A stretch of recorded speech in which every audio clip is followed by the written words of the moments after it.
Um Lugar Silencioso é um filme que se propõe a um desafio: abrir mão dos diálogos e contar uma história apenas através do som ambiente e da imagem. E nos primeiros 10 minutos, podemos ver que o filme não tem dificuldade em conseguir vencer esse desafio. Vamos descobrir como ele faz isso. Lembrando que esse vídeo vai ter vários spoilers, então eu espero que você já tenha assistido ao filme.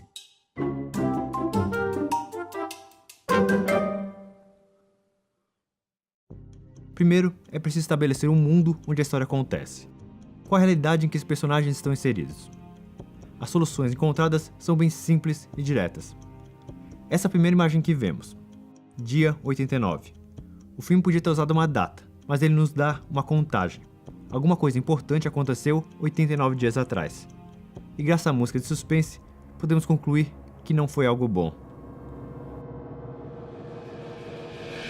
Logo na sequência, vemos um semáforo caído no chão, carros, ruas e lojas aparentemente abandonadas, e folhas espalhadas por todos os lados.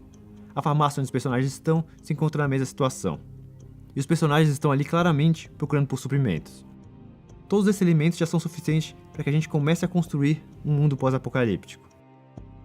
E durante 2 momentos, a gente recebe algumas informações bem rápidas que podem nos ajudar a imaginar o que aconteceu 89 dias atrás. Logo na entrada da farmácia, vemos um quadro de recados. Ele está lotado de cartazes procurando por pessoas desaparecidas. E quando os personagens estão saindo, vemos um jornal com uma manchete exclamando: "É o som". Mas o som já se mostra importante bem antes disso. Vamos voltar para o início. Preste atenção na transição para o plano do semáforo caído no chão.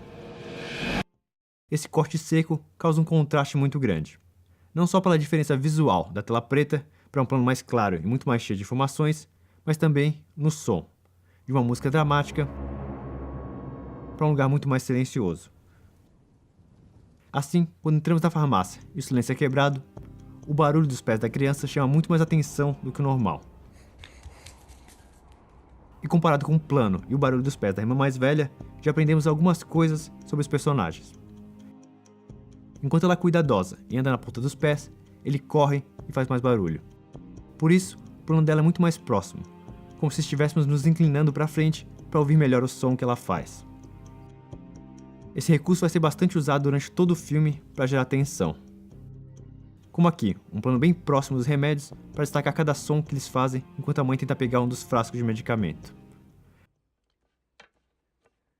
A gente ainda não sabe o que está acontecendo, mas já dá para entender que não fazer barulho é muito importante. Por isso, esse é um momento que provoca tensão, não só porque o menino pode cair, mas também pelo barulho que ele pode fazer. O esforço da menina para não deixar o brinquedo cair no chão só reforça essa necessidade de não provocar nenhum som. O que leva a esse momento,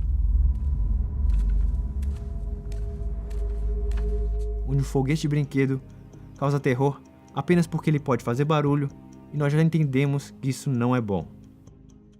Essa sequência inicial também tem que apresentar os personagens com o mínimo de diálogos possíveis.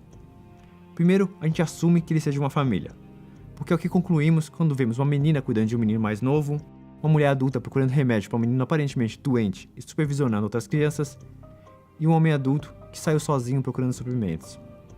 O filme abusa um pouco desses estereótipos, que apesar de rasos e problemáticos, são uma maneira simples e rápida de apresentar personagens. Mas vamos focar na menina, a única personagem que tem um arco dramático mais definido, além de sobreviver. Logo no começo, a gente vê o aparelho de surdez dela.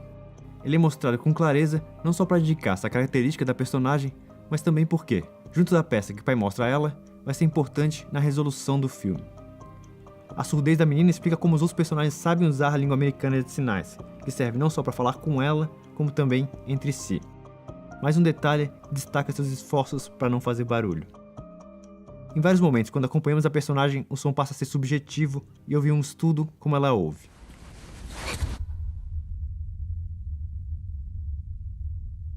Esse é um recurso que vai ser usado para gerar suspense em vários momentos durante o filme, quando percebemos o perigo, mas ela não, porque não conseguiu ouvir direito. O que nos leva ao final da sequência, um momento importante por vários motivos. A gente finalmente descobre o que acontece quando se faz algum barulho e a causa de todo o medo dos personagens. é também o momento que vai definir todas as ações da menina durante o filme. Porque vimos que ela claramente se sentia responsável por cuidar do menino e tinha uma relação próxima com o pai. E é a atitude dela de devolver o foguete para a criança que provoca uma tragédia.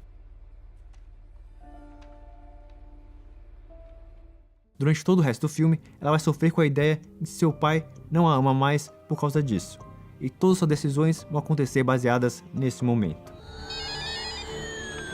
Só que nós, espectadores, também somos afetados por isso, porque crianças costumam ser poupadas nesse tipo de filme, e o fato disso acontecer nos manda um recado: ninguém está salvo.